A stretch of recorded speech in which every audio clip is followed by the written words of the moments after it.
নমস্কার বন্ধুরা, রুচির কিচেনে সবাইকে স্বাগত জানাই।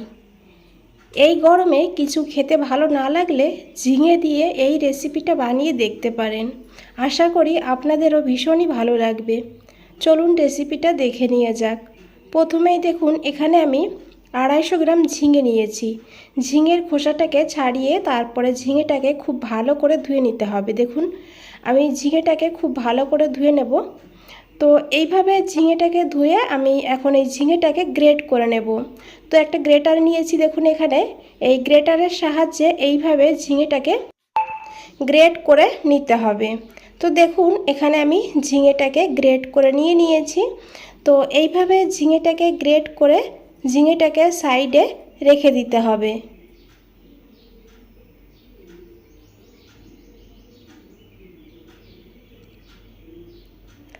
আর এদিকে দেখুন বন্ধুরা, আমি নিয়েছি হাফ কাপ মুসুরির ডাল। ডালটাকে খুব ভালো করে ধুয়ে নিতে হবে।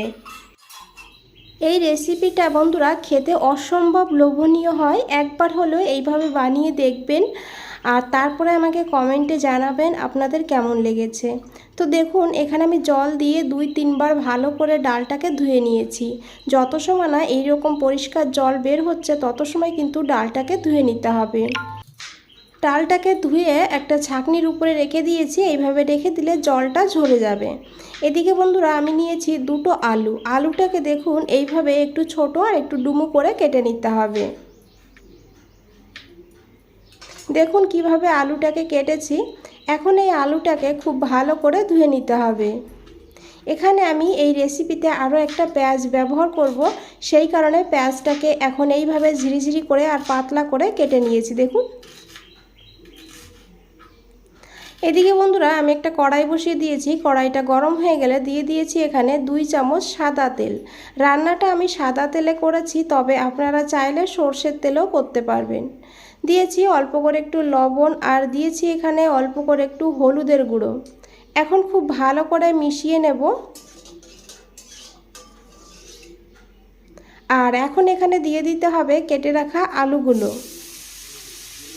আলুটাকে খুব ভালো করে একটু লাল লাল করে ভেজে নিতে হবে, কারণ আলুটা কিন্তু রান্না হতে সময় বেশি লাগে। সেই কারণে আলুটাকে এইভাবে ভালো করে ভেজে নিতে হবে। আর এখানে আমি একটু ঢাকা দিয়ে রেখে দেব। ঢাকা দিয়ে রাখলে আলুটা খুব তাড়াতাড়ি ভাজাও হবে, আবার অনেকটা সিদ্ধও হয়ে যাবে। দেখুন, 2-3 মিনিটের জন্য ঢাকা দিয়ে রেখে দিয়েছিলাম। 2-3 মিনিট পর ঢাকনাটা খুলে আবারও নাড়াচাড়া করে নিয়েছি। এইভাবে বন্ধুরা মাঝে মাঝে ঢাকা দিতে হবে, আবার মাঝে মাঝে ঢাকনা খুলে একটু নাড়াচাড়া করে নিতে হবে। এখানে দেখুন বন্ধুরা, আলু ভাজা হয়ে গিয়েছে।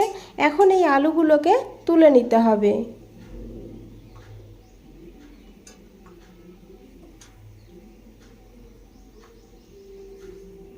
এই তেলের মধ্যেই রান্নাটা করে ফেলবো, তো সেই কারণে আমি দিয়েছি 2টো শুকনো লঙ্কা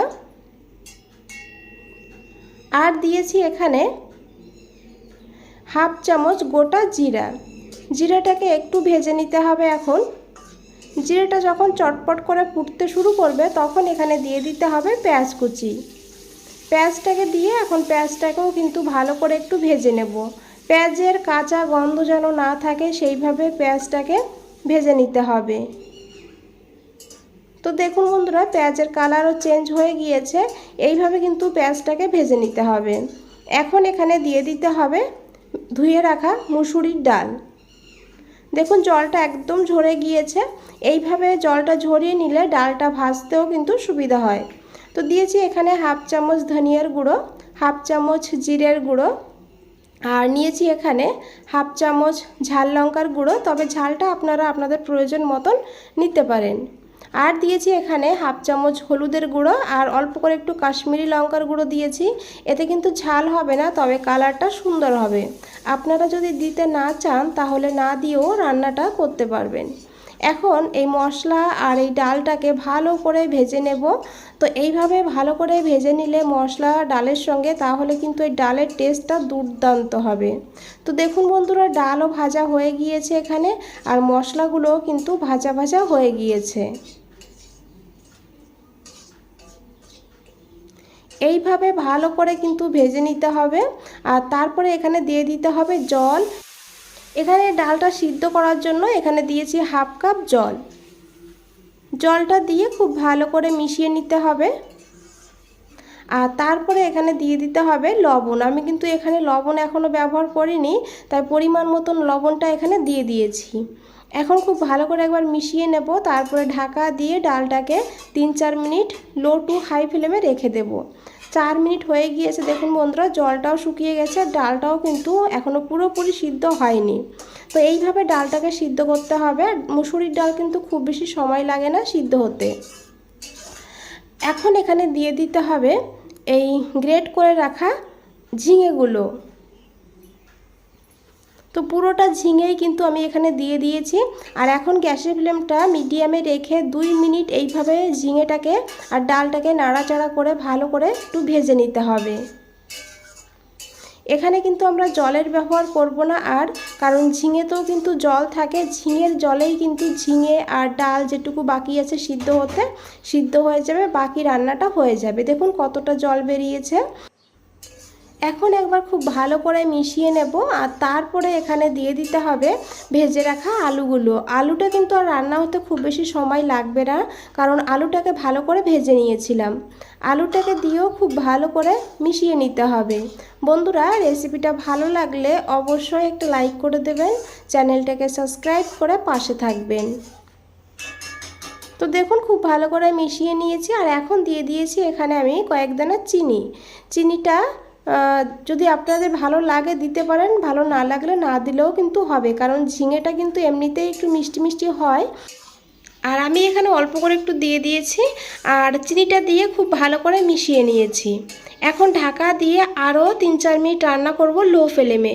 4 মিনিট হয়ে গিয়েছে, ঢাকনাটা সরিয়ে নিয়েছি। এখন একবার খুব ভালো করে মিশিয়ে নেব। আশা করি বন্ধুরা দেখে বুঝতেই পেরেছেন কতটা লোভনীয় লাগছে। তো এদিকে দেখুন আমি একটা তড়কা প্যান বসিয়ে দিয়েছি। আর তড়কা প্যানটা গরম হয়ে গেলে দিয়ে দিয়েছি 1 চামচ রিফাইন তেল। আর তারপরে দিয়েছি এখানে দেখুন 2টো কাঁচা লঙ্কা চেরা, আর দিয়েছি এখানে 4 কোয়া রসুন। রসুনটাকে আমি হাত দিয়ে থেতো করে দিয়ে দিয়েছি। তো এইভাবে রসুনটাকে আর কাঁচা লঙ্কাটাকে একটু ভেজে নিতে হবে। তো বন্ধুরা এই তরকাটা দিলে এর টেস্টটা কিন্তু ডবল হয়ে যাবে। আরেকটা কথা বলে রাখি, যারা এই রসুনের ফ্লেভার খেতে চান না বা ভালো লাগে না, তারা কিন্তু এই রসুনটাকে বাদ দিয়েও এমনি এইভাবে রান্না করে নেবেন, খেতে দুর্দান্ত হবে। তবে এখানে আমি 1 চামচ ঘি যোগ করব। তো আপনারা শুধু ঘি দিয়েই কিন্তু নামিয়ে নেবেন রেসিপিটা।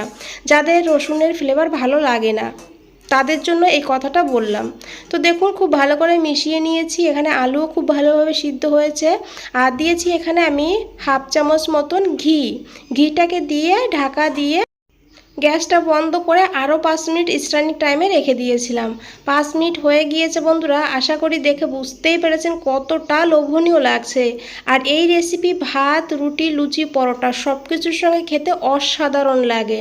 তো বন্ধুরা আবারও বলছি, যদি রেসিপিটা ভালো লাগে অবশ্যই একটা লাইক করে দেবেন, চ্যানেলটাকে সাবস্ক্রাইব করে পাশে থাকবেন, যতটা পারেন বন্ধুদের কাছে শেয়ার করবেন।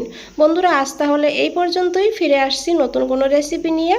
ভালো থাকবেন, সুস্থ থাকবেন। সবাইকে অনেক অনেক ধন্যবাদ এত সময় ধৈর্য ধরে রেসিপিটা দেখার জন্য।